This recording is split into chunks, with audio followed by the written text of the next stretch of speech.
സുധാകരനും M V ജയരാജനും.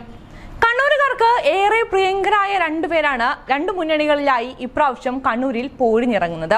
അതെ, അവർ രണ്ടുപേരും ഏറ്റുമുട്ടുകയാണ്. കണ്ണൂരിന് ഈ ലോക്സഭാ തെരഞ്ഞെടുപ്പ് ഒരു ത്രില്ലർ പോരാട്ടം തന്നെയാണ്. പൊളിറ്റിക്കൽ സസ്പെൻസ് നിറഞ്ഞത് എന്ന് തന്നെ നമുക്കതിനെ വിശേഷിപ്പിക്കാം. കാരണം അത്രയും ശക്തരാണ് ഇടതിന്റെയും വലതിന്റെയും സ്ഥാനാർത്ഥികൾ കണ്ണൂരിൽ. എല്ലാവർക്കും പ്രിയപ്പെട്ട രണ്ടുപേർ. കണ്ണൂരിലെ കോൺഗ്രസിലെ എക്കാലത്തെയും ശക്തനായ നേതാവും നിലവിലെ KPCC പ്രസിഡന്റുമായ കെ സുധാകരൻ ഒരു പക്ഷത്ത്, കണ്ണൂരിലെ CPMന്റെ പൊതുസമ്മതനായ നേതാവും ജില്ലാ സെക്രട്ടറിയും കൂടിയായ എം വി ജയരാജൻ മറുഭാഗത്ത്. കണ്ണൂർ രാഷ്ട്രീയത്തിന്റെ ഗതി നിർണ്ണയിക്കാൻ കൂടി പോകുന്ന ഒരു തിരഞ്ഞെടുപ്പാണ് ഈ വരാനിരിക്കുന്നത് എന്ന് നമുക്ക് നിസ്സംശയം പറയാം. ഇടതുകോട്ടയാണ് കണ്ണൂർ എന്ന് എല്ലാവരും പറയുമെങ്കിലും 1957 മുതലുള്ള കണ്ണൂരിന്റെ ചരിത്രം പരിശോധിച്ചാൽ 8 തവണ UDFനൊപ്പവും 6 തവണ LDFനൊപ്പവും നിന്ന മണ്ഡലമാണ് കണ്ണൂർ. അതുകൊണ്ട് തന്നെ ഗംഭീരമായൊരു പൊളിറ്റിക്കൽ സസ്പെൻസ് കാത്തു സൂക്ഷിക്കുന്നുണ്ട് കണ്ണൂർ എന്നത് വ്യക്തമാണ്. കണ്ണൂർ രാഷ്ട്രീയത്തിൽ കൊണ്ടും കൊടുത്തും വളർന്ന രണ്ടു രാഷ്ട്രീയക്കാർ തമ്മിലുള്ള മത്സരത്തിന്റെ സസ്പെൻസ് ആണ് അത്. ബാലറ്റ് പെട്ടി തുറക്കുമ്പോൾ മാത്രം മനസ്സിലാവുന്ന സസ്പെൻസ്. നരേന്ദ്രമോദിയുടെയും പിണറായി വിജയന്റെയും ദുർഭരണത്തിനെതിരായ ജനവിധിയാകും കണ്ണൂരിൽ എന്ന് പ്രഖ്യാപിച്ചാണ് സുധാകരൻ ഇത്തവണ പ്രചരണത്തിന് ഇറങ്ങുന്നത്.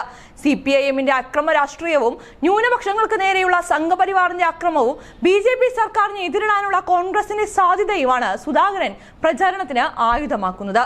എന്നാൽ അതേ സ്ഥലത്ത് താൻ ജയിച്ചാൽ BJPയിലേക്ക് പോവില്ലെന്ന ഉറപ്പാണ് സ്ഥാനാർത്ഥി പ്രഖ്യാപനം കഴിഞ്ഞ ആദ്യ മണിക്കൂറിലെ ആദ്യ പ്രതികരണത്തിൽ എം വി ജയരാജൻ പറഞ്ഞുവെച്ചത്. കെ സുധാകരന്റെയും കോൺഗ്രസിനെയും മൃദുഹിന്ദുത്വ നിലപാടിനോടുള്ള വിമർശനവും സംഘപരിവാർ രാഷ്ട്രീയത്തെ എതിരിടാൻ ഇടതുപക്ഷമാണ് ബദൽ എന്ന മുദ്രാവാക്യത്തിൽ ഉറച്ചാണ് ജയരാജന്റെ പ്രചാരണം മുന്നോട്ടു പോകുന്നത്. അതുവഴി ലോക്സഭാ തെരഞ്ഞെടുപ്പിൽ കാലാകാലങ്ങളായി കോൺഗ്രസിനെ കെട്ടിക്കൊണ്ടിരിക്കുന്ന ന്യൂനപക്ഷ വോട്ടിലേക്ക് കടന്നു ചെല്ലാനാകുമെന്നാണ് കണ്ണൂരിലെ ഇടതുപക്ഷത്തിന്റെ പ്രതീക്ഷ. കണ്ണൂരിലെ സംഘപരിവാർ വിരുദ്ധ വോട്ടിന്റെ ഏകീകരണം സാധ്യമാകുമെന്നും അവർ കണക്കുകൂട്ടുന്നുണ്ട്. പാർട്ടിക്കുള്ളിലെ വോട്ട് ചോർച്ച ഇത്തവണ ഉണ്ടാവില്ലെന്ന് ഉറപ്പിക്കാനും ജയരാജന്റെ സ്ഥാനാർത്ഥിത്വത്തിലൂടെ പാർട്ടിക്ക് സാധിച്ചുവെന്നാണ് പറയപ്പെടുന്നത്. എന്നാൽ ലീഗിന്റെ ശക്തമായ പിന്തുണയാണ് കണ്ണൂരിലെ കോൺഗ്രസിന്റെ വിധി നിർണ്ണയിക്കുന്നത്. 3 ലക്ഷത്തോളം വരുന്ന മുസ്ലിം വോട്ടുകൾ ഇത്തവണ ആർക്കൊപ്പം നിൽക്കുമെന്നത് കണ്ണൂർ ലോക്സഭാ തെരഞ്ഞെടുപ്പിനെ ശ്രദ്ധേയമാക്കുന്നുണ്ട്. കേരളത്തിലെ ഏറ്റവും സജീവമായി RSS പ്രവർത്തിക്കുന്ന കണ്ണൂരിൽ പക്ഷേ വാർത്തകൾക്കും ബഹളങ്ങൾക്കും അപ്പുറം വോട്ട് വിഹിതം ദുർബലമാണ്. കണ്ണൂരിൽ BJP നേടിയ ഏറ്റവും ഉയർന്ന വോട്ട് നില എന്ന് പറയുന്നത് കഴിഞ്ഞ തവണ CK പത്മനാഭൻ നേടിയ 68,509 വോട്ടാണ്.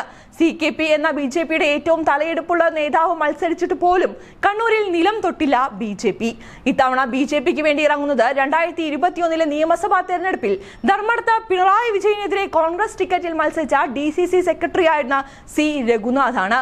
പക്ഷേ ഇത്തവണയും കണ്ണൂരിൽ BJP കാഴ്ചക്കാർ മാത്രമാണ് എന്ന് ആർക്കും സംശയമില്ലാത്ത കാര്യമാണ്. എന്തായാലും തളിപ്പറമ്പ്, ഇരിക്കൂർ, അഴീക്കോട്, കണ്ണൂർ, മട്ടന്നൂർ, ധർമ്മടം, പേരാവൂർ എന്നീ നിയമസഭാ മണ്ഡലങ്ങൾ ഉൾക്കൊള്ളുന്ന കണ്ണൂർ ലോക്സഭാ നിയോജക മണ്ഡലത്തിൽ ആവേശം ഏറെ തന്നെയാണ്. AKGയിൽ നിന്നും ആരംഭിച്ച കണ്ണൂരിലെ ലോക്സഭാ തിരഞ്ഞെടുപ്പിന്റെ ചരിത്രം കെ സുധാകരനിൽ എത്തി നിൽക്കുമ്പോൾ കണ്ണൂർ ഇനി ആർക്കൊപ്പം നിൽക്കുമെന്നതാണ് നമുക്ക് കാത്തിരുന്ന് കാണാനുള്ളത്.